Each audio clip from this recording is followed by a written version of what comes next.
cosmic mind, and Sri Krishna answered all of them in 2 verses, and he had to break down the 2 verses to get the answers of the 7 questions Arjuna asked Sri Krishna. There was the 8th question that Arjuna asked Sri Krishna: how one can remember God at the time of death. The importance of the question we can understand from the answer, because the 7 questions Sri Krishna answered in 2 verses, and for this question he dedicates the entire chapter from verse number 5 to verse number 28. What happens to us at the time of death? So the question is not live streaming, forget about it. So this is the question that everyone else grapple with, and every faith tradition grapples with. What happens at the time of death, and what a devotee should do at the time of death? Because devotee's ultimate concern is God. So what one should do, a devotee should do at the time of death, and the importance of death. So this is the question, the $1 million question, the importance of remembering God at the time of death. In brief, the answer is this, which we shall see in details, that we find it difficult to remember God even when we are alive, when everything is functioning very well, things are under control. Still we find it difficult to remember God. How at the time of death, when organs are failing, willpower is weak, we can remember God? The thing is this, that if our subconscious mind is saturated with God consciousness, then it will automatically surface in our conscious mind at the time of death. And this is the purport of Sri Krishna's answers, that all the spiritual practices are only to this end, that how through conscious practices we can saturate or soak our subconscious mind with God consciousness, so that at the time of death this thought spontaneously comes to our mind. For example, one of the practices, very well-known spiritual practice called meditation. For a devotee, meditation is not for control of mind. For a devotee, meditation is for cultivating love for God. We are dwelling on an image of God according to our choice, and so that the more we dwell on it, the more attraction grows to that aspect of God, divine. So it is one of those practices that through conscious practice of meditation soak our subconscious mind with God consciousness. This is the gist of the answer, but we shall see there are many nuances. So Sri Krishna starts answering. We shall only take up 6 verses, 5 to 16, 6 verses, because after that the topic is, although related to death, it takes another turn that we shall see in our next lecture. That is, Sri Krishna will discuss about 2 ways of exit from this world. There are, as it were, 2 ways people can exit from this world, and he compares those paths of exit as the exit as day, exit as night. Very mystical verses we shall see in our next lecture. Today, this question, importance of remembering God at the time of death, and how to do that. So Sri Krishna starts. Antakale chamameva smaran muktva kalevaram yah prayati samat bhavam yati nastatra samsayah. Yah prayati, one who lives, travels, that is at the time of death. One means here, one who has adored God as a personal God, as an Ishadhyanananda, who has adored God, worshipped God as a devotee and thought of God as a personal God with personal qualities. When such an upasaka, such a practitioner, kalevaram mukta, that is when they leave their body, and prayati, travels. This is very important, travels. So this is the way of looking, this is the viewpoint of Vedanta, that death is not end. Death means traveling, travels, and we shall see who travels actually later on. What will happen? Antakale, at the time of then. How? Mam eva saranam.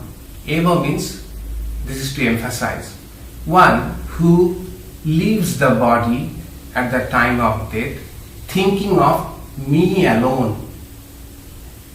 Me alone means God alone. Mad bhavam yapi. Mad bhavam is very important. Sri Krishna does not say come to me. They don't reach God. This mad bhavam. We shall see it is also a loaded word. Mad bhavam later on. They come to my being. They come to God's being. And there is no doubt about that. Sri Krishna in these 6 verses will repeat this phrase. There is no doubt about that. So one who at the time of death can think of God alone will come to God's being. God's being. There is no doubt about that. And this is a very assuring sentence. There is no doubt about that. We also find, in Holy Mother Sarada Devi, so she used to tell all the devotees that devotees of God don't have to worry. If they don't experience God in this life, at the time of death, God will definitely appear. Definitely appear. There is no doubt about that. It is such an assurance for all the devotees of God. So this is the thing, that how to die. How to die well. There is a saying, all well that ends well. So for the spiritual practitioners, the life matters, how we have lived our life will be reflected how we end our life. There is a saying in our order, within our Ramakrishna order, among the monks, that one should know how to die. One should know how to die. We hear how to live, but here is a saying, one should know how to die. That is, how peacefully, how calmly one can die. And that is what we see in the life of devotees. How they face death with tremendous calm. Some even with humor. With humor. I am going to narrate 2 stories. One I have seen, another I have heard from others who were present. I was not present. The second one is, and both of these are concerning one ashrama in India where I first studied as a student, then joined the Ramakrishna order as a novice. So the Swami in charge, Swami Ishadhyanananda, who was a very revered monk and illumined monk, he was the in charge of the center, and he was perfect, good in health. And in that ashrama, there lives many students, college goers, especially many of them are from very poor backgrounds. So the ashrama provides everything free, boarding, then tuition, books that anybody knows, everybody requires when they are going to college. So that is the main service of that ashrama, and around 120 young students stay there. And dinner is served at 9 p.m. and they come to the dining hall and they take dinner together. On this particular day, that Swami called his assistant Swami today serve the dinner at 7 p.m. And the assistant Swami was quite startled that it has never happened in the history of the ashrama, because everything goes by clock. Dinner 9 p.m. means 9 p.m. It will be over by 9:25. It is so fixed. Why 7 p.m.? Then he said, there will be fun tonight. There will be fun tonight, so serve the dinner at 7. The assistant Swami reluctantly said, the in charge of the dining, today serve the dinner at 7. And bell rang at 7 and boys came. They were also surprised, but they happily, they were quite hungry even by 7, so they enjoyed their dinner. At 8 p.m., the Swami called the assistant Swami and said, and the assistant Swami went and saw that the Swami was with his rosary counting beads, taking God's name, and told him to help me to sit up. The Swami helped him to sit up and told the assistant Swami, look at this. This is called last breath. You too also have it. And I am going to die in a few moments, and that is why I knew that after my passing away, dinner will be jeopardized, So I wanted the boys to have their dinner first. Now it's fun. Look how to exit from this life. And said that, offered his pranams to all the images, pictures, Thakur, Sri Ramakrishna, Holy Mother, Swami Vivekananda, and passed away. And by that time, assistant Swami already called others. Just a minute or so, they could catch a glimpse of the passing soul. He was so aware. He said, look, this is how the end comes, and you too all have this kind of. So how he could do that? Because throughout his life, he was devoted to God. He practiced. He did lot of practice. Second one, I myself witnessed. Just after I joined the order as a novice, I was, among other responsibilities, I was given the responsibility to go to a senior Swami, very senior Swami, and who was retired, to go to him 3 times a day and read out for half an hour aloud holy books. Morning 9:30 to 10, in the afternoon 1:30 to 2, in the evening 8 to 8:30. So 3 times I went to go, just inquire about how he is and read out these books to him. He would listen to them, and then I will come back to my room. This was a Sunday, just after Durga Puja. And I went in the morning at 9:30 to the Swami, and I noticed something. He was quite an otherworldly look in his eyes, as if he has withdrawn his mind. I mean, he is looking at the world but as if not looking. So I thought probably his health is not good. I asked, are you okay? Is your all the vital statistics okay? I mean, no. The person, the caregiver said, no, he's fine, everything, I checked the blood pressure, everything is good. So I read out the book, holy book, and at 10 I said, okay Swami, I'm going for tea. He looked at me, I said, okay, go. And he used to live just opposite to the temple. In between temple and his quarters, there was a big pool, a pond. So I saw him, he was looking intently at the temple. So I went for tea. Barely I started taking tea, I got call from his caregiver, Swami is no more. That is just 2 minutes ago.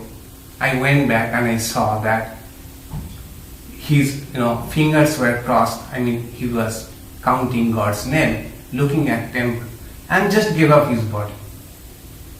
So how this happens? Because throughout their life, and this is not restricted to the monastic members. We have read the accounts of all devotees, how, with what courage and calmness they face death. I think it this way, right, that how nice it is to live a good life and also how nice it is to exit from this life, how well we can exit from this life. So this is the question Sri Krishna is dealing with, how to remember God and importance of remembering God at the time of our death. So the question might come that if a person does not remember God at the time of death, what will happen to that person? For such a possible question, Sri Krishna says, Yam yam bhapi smaran bhavyam tajatvante kalevadam tam tamevaiti kaunteya sada tadbhava bhavitaha. So, the next birth, Vedanta believes in next birth. This is not end of everything. The next birth will be dependent on what our prominent thought is at the time of our death. So Sri Krishna says, with whatever prominent thought one leaves this body, they will get that kind of opportunity to fulfill their desire, what is in their mind. So we know that proverb that as a person thinks, so a person becomes, and which is expanded that in this way, watch your words, they become your actions, watch your actions, they become your habit, watch your habits, they become your character, and watch your character, they become your destiny. So this is not only, Sri Krishna is going to say that this is not only while we are alive, this is true for our next birth too.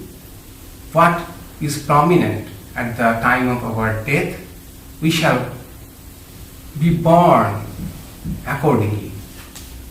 It is just like, resultant vectors. Those who are studied physics, they know that if there is more than one forces working on an object, there will be a resultant vector which will determine the motion of the particle.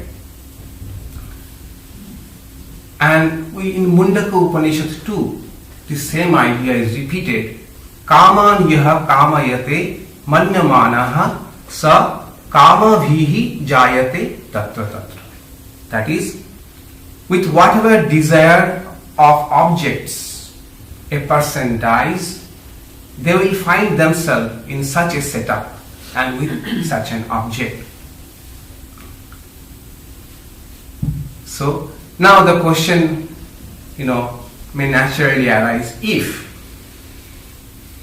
the last moment of our life is so important, what we think at that time? How about forget what we do during the lifetime? Think about God only at the last moment by force? So that won't happen. Why?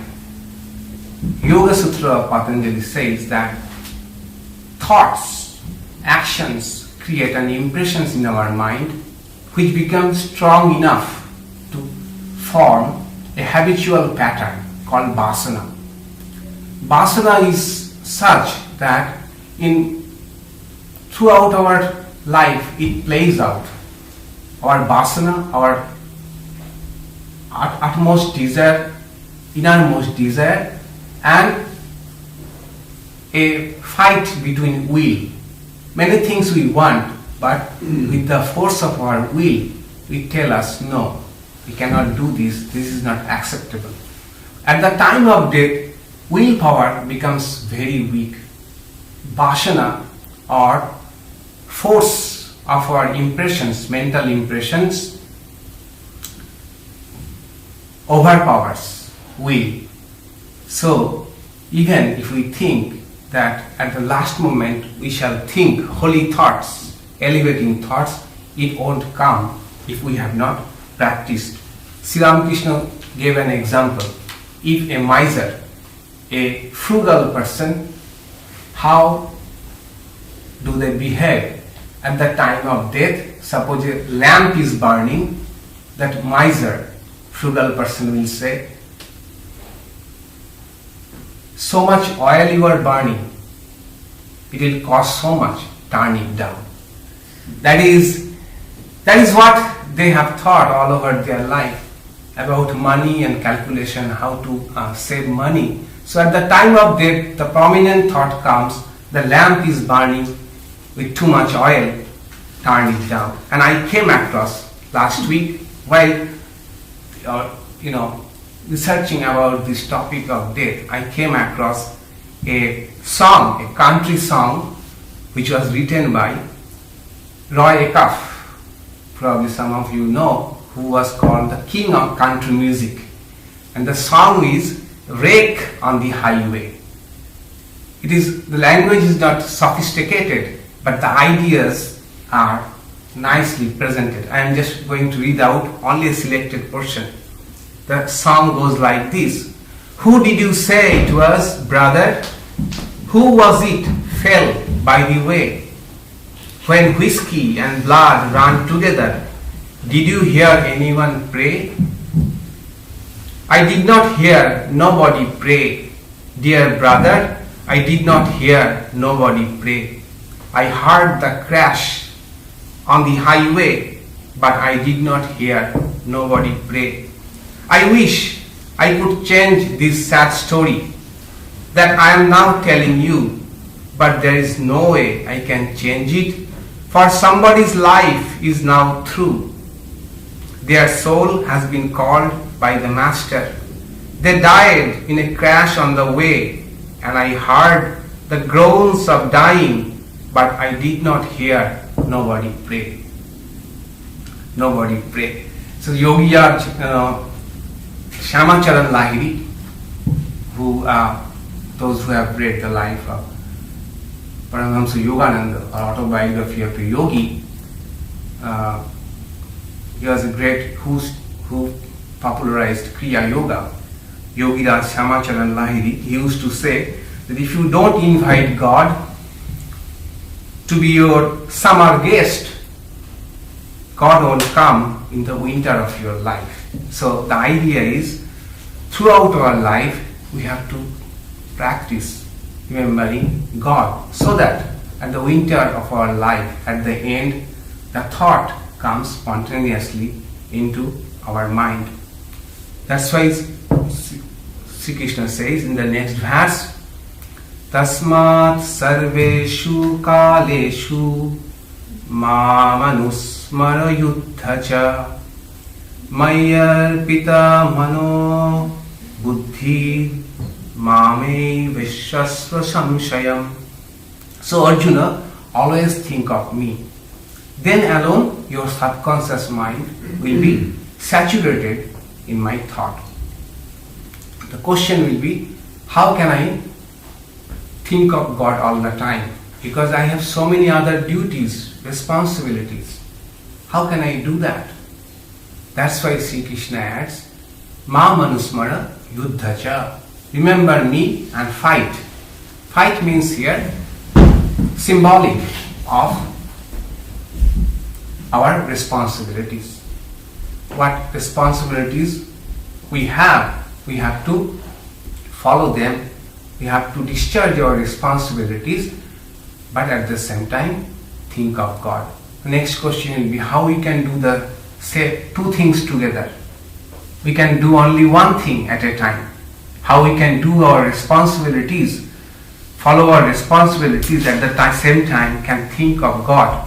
So thing is that this we discussed several times also in our class on Narada Bhakti Sutras, that there is such a thing called background music.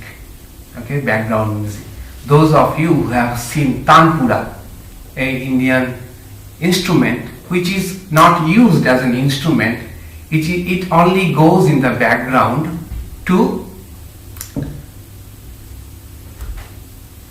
for the singer to check whether their notes are all right. Okay, so that goes on at the background. It is not part of the actual music, but it's a background music. So this is the thing. At the background of our mind, do we have clear priorities? What we really want? Do we really want God?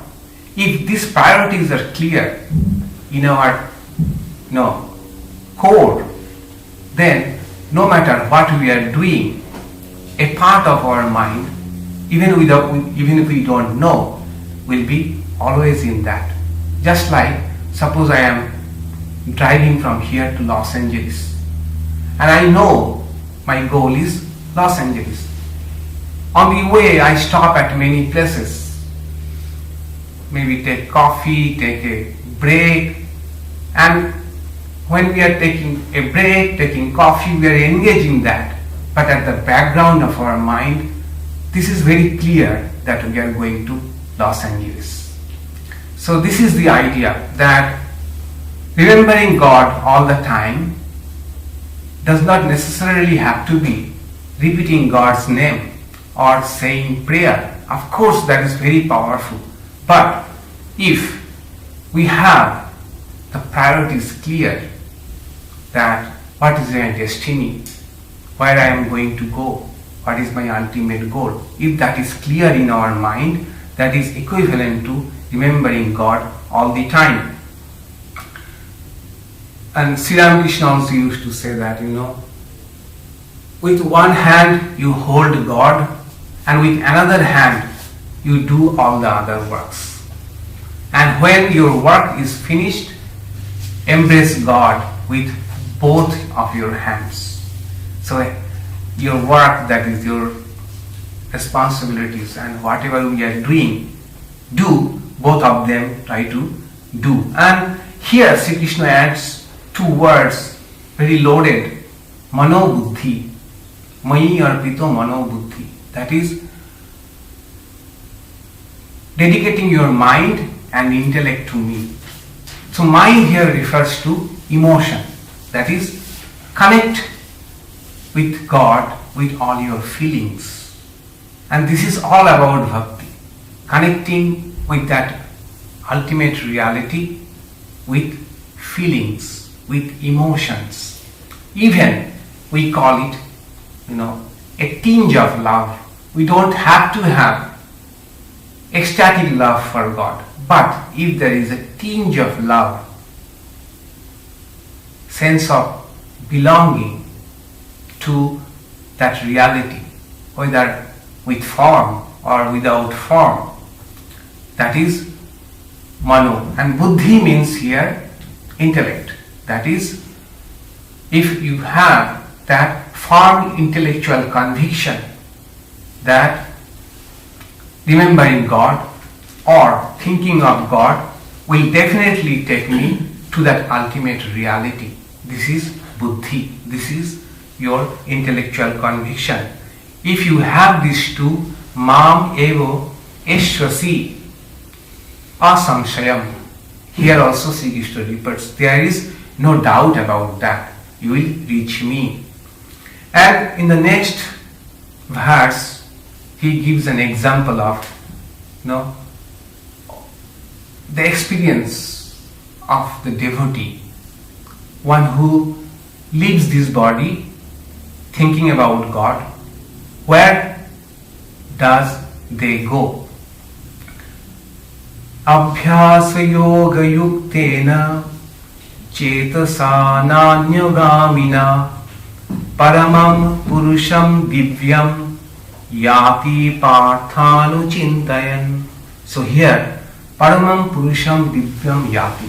That such a person goes to paramam purusham divyam. All the three words are so meaningful. Purusham here means purayati sarvam iti purusha.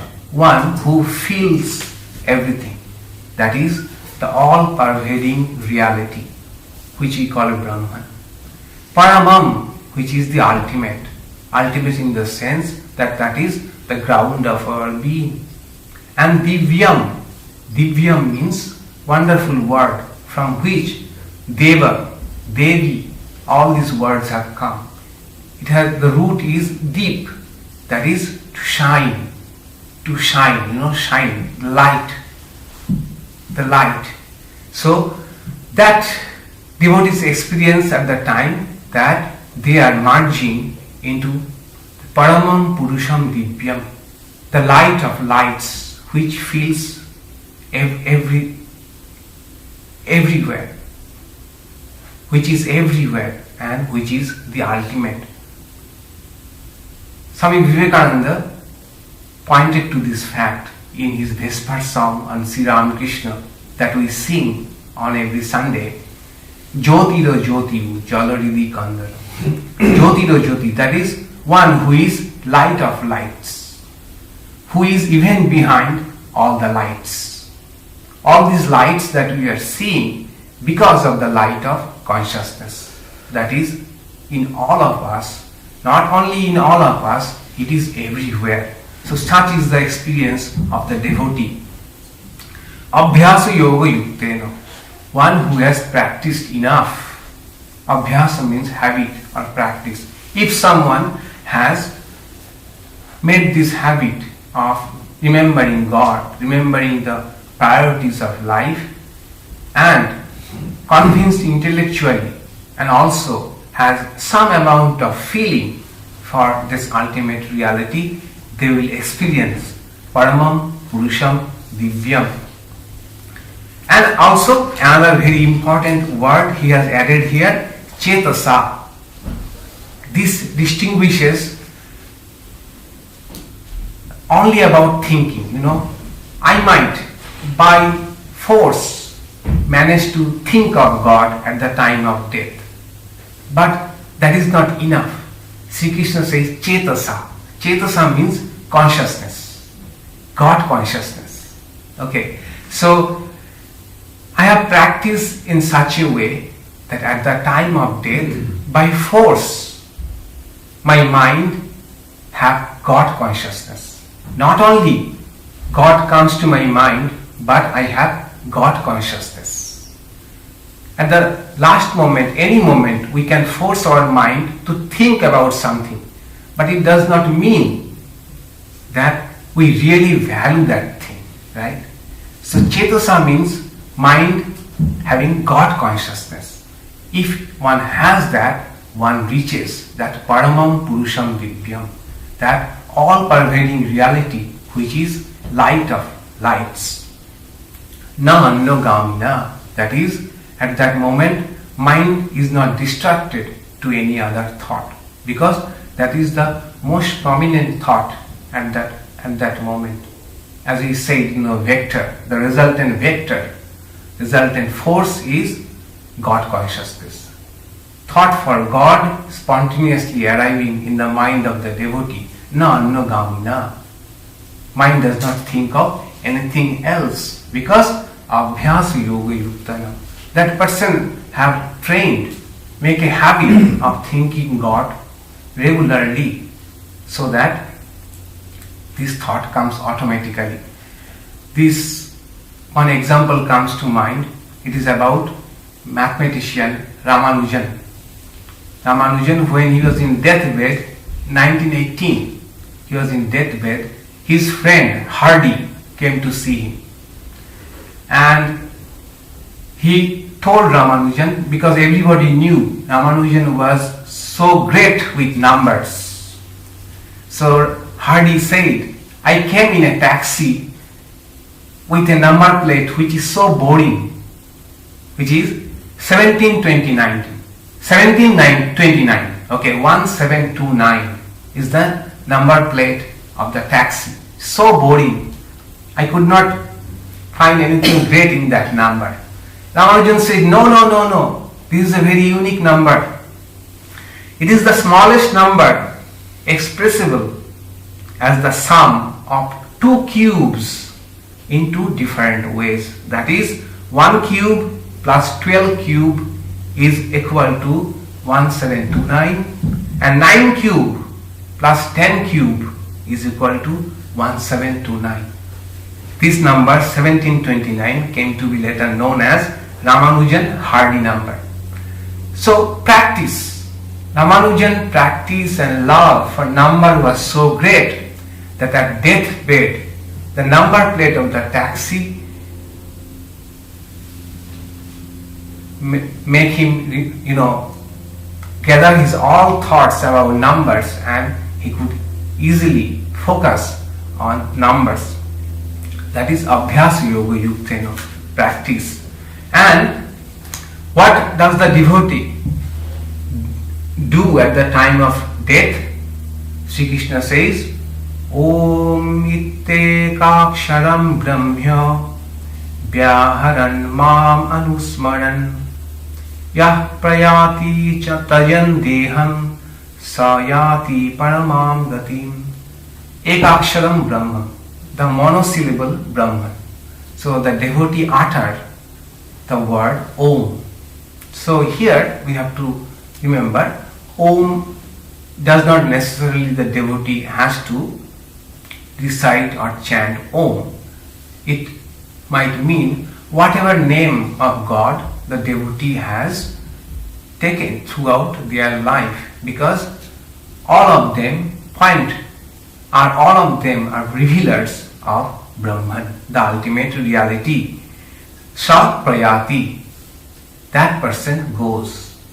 Now who goes?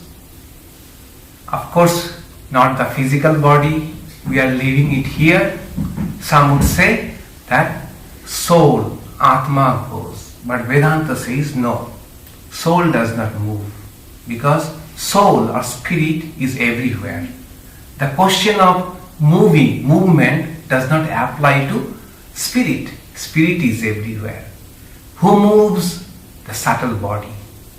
That is our practically mind with all its impressions, samskaras, that moves. Where it moves? As we said, whatever the prominent last thought was, and whatever was the consciousness of which the person died. If a person dies with God consciousness, sayati paramam gatim, that person goes or finds that ultimate reality. And in verse number 14, Sri Krishna summarizes what he has told so far. The question comes, how all these things are possible? To remember God at the time of death.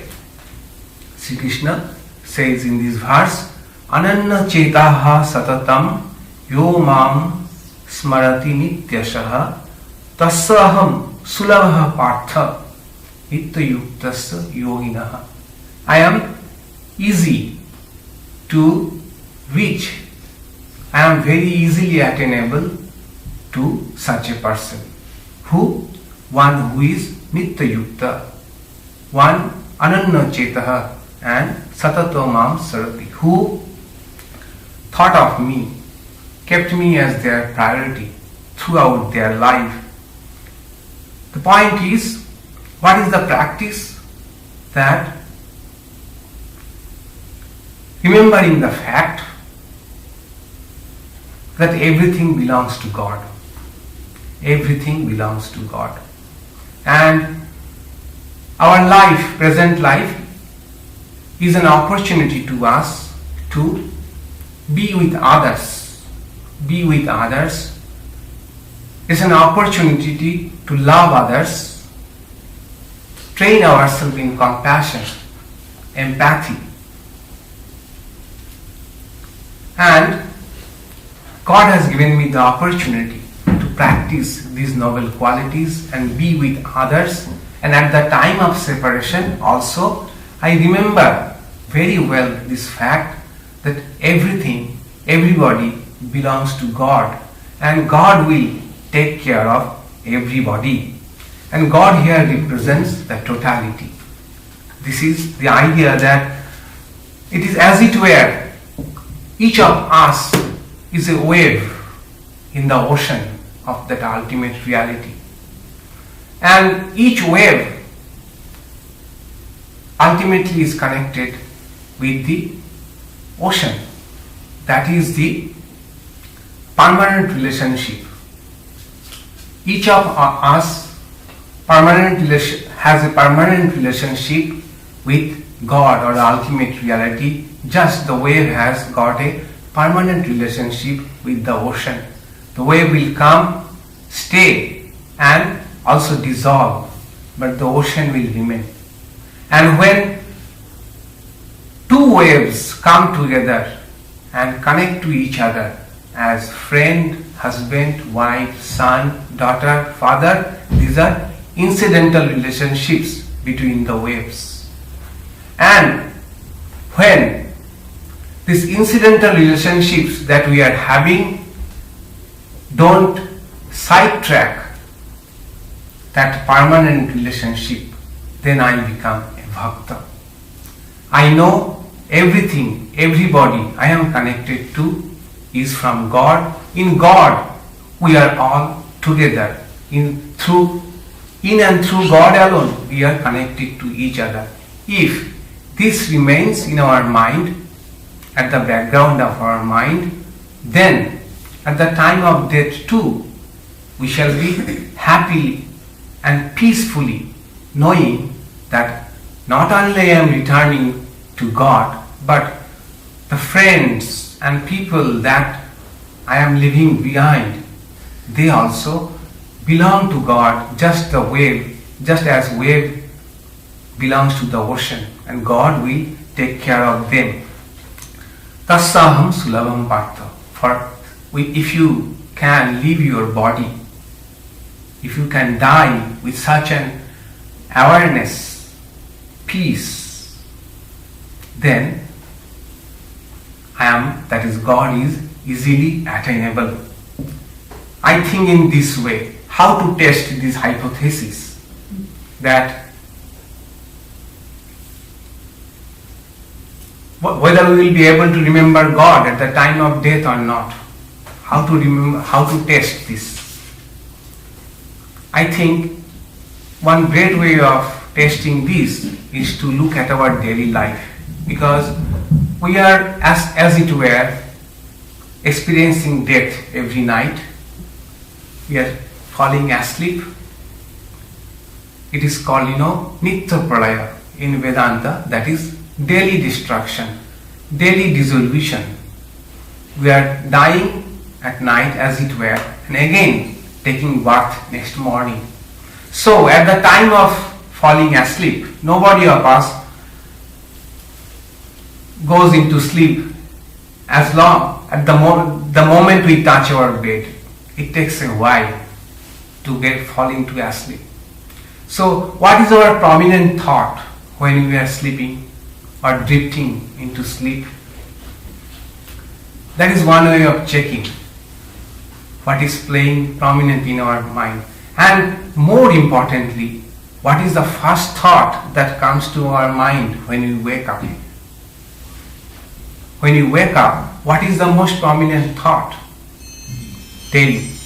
That gives an indication or signs that how we are progressing or how well we will be able to remember God at the time of death.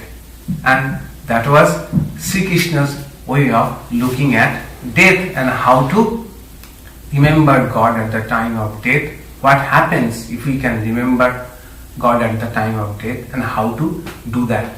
To summarize today's talk, Arjuna asked the question to Sri Krishna, how to remember God at the time of death.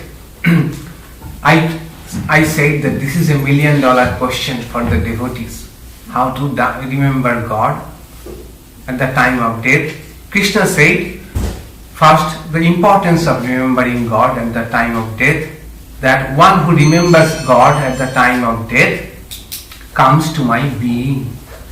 And my being is Paramam Purusham Divyam, the light, the all-pervading light, the ultimate light.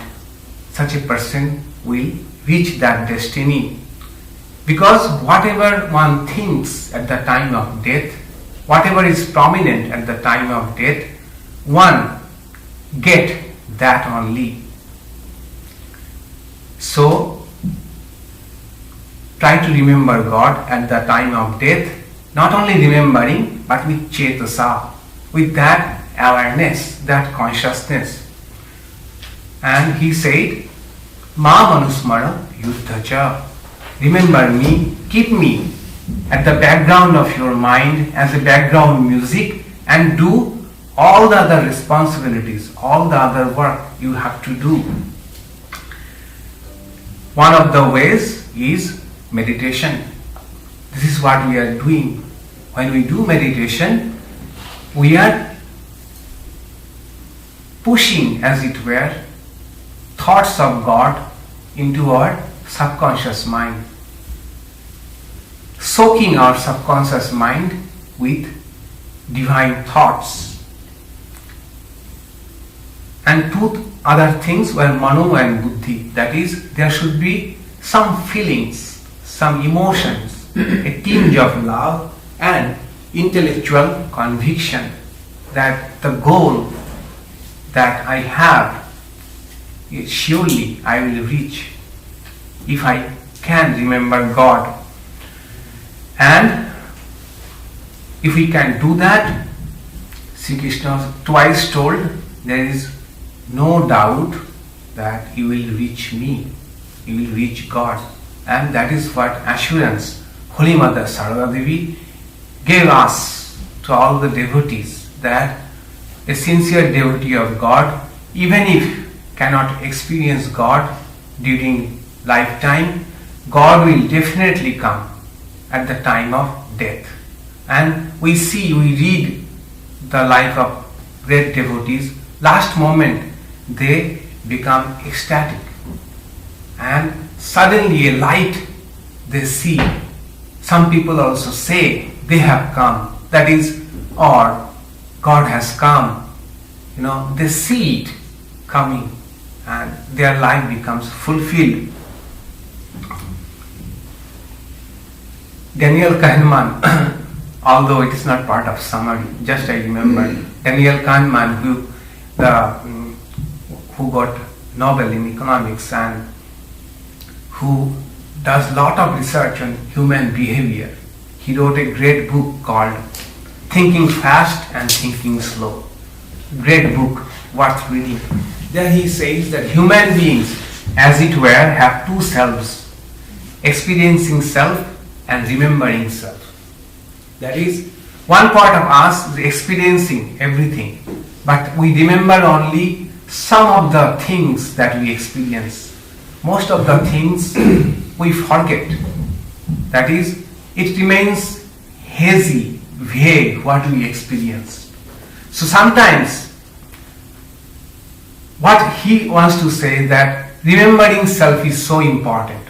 For example, if we go to a vacation, and if it to be an ideal vacation, it should have one or two great moments of height when we were so ecstatic with joy. But the end, how the vacation ended, can totally change what we really experience throughout the vacation. Okay, so he says that our remembering selves remembers only a few high points and also the end point. I also think, that it is so good to live a great life, a good life, a promised life. But it is even greater to end our life with peace and with grace. And that is what Sri Krishna told us today about. Next, he will be speaking about two ways of exit. Two ways of exit from this world. Those who don't remember God at the time of death, what are the possibilities for them? And those who also think of God, what not only they reach God, but there is also a nuance how they reach God even after exiting this mortal plane.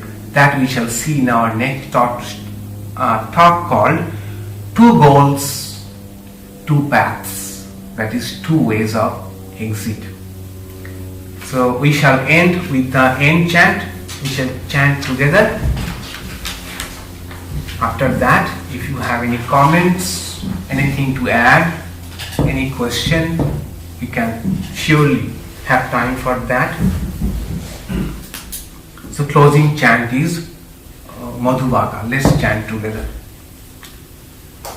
Om Madhuvaka Ritayate Madhuksharanti Sindhavaha Madhirna Santoshadhihi Madhunaktam Utoshasi Madhumad Parthivam Rajaha Madhudvau Astuna Pita Madhumano Banaspatir Madhumagam Astu Suryaha Madhir Gavo Bhavantunaha.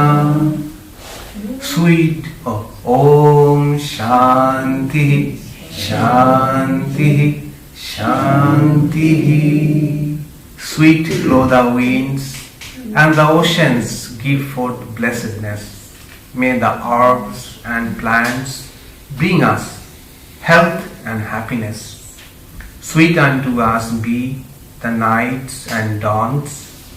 May every particle of Mother Earth be charged with blessing. May the heavens shower us with benediction. Sweet unto us be the noble forest trees. Sweet unto us be the shining sun. Sweet unto us be all living creation. Om, sweetness, harmony, peace.